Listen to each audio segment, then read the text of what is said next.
here some fresh salmon, Atlantic. So we're gonna go by the belly, do a nice little slit, tuck our fingers in, and just try to get the blade as flat as possible as we cut.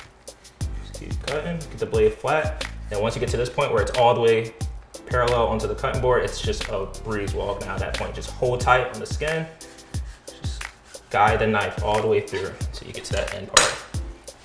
I'm also gonna clean up this a little bit just because as this cooks down, this can get a little bit tough to eat and a little bit chewy, so I'm gonna remove some of this white film.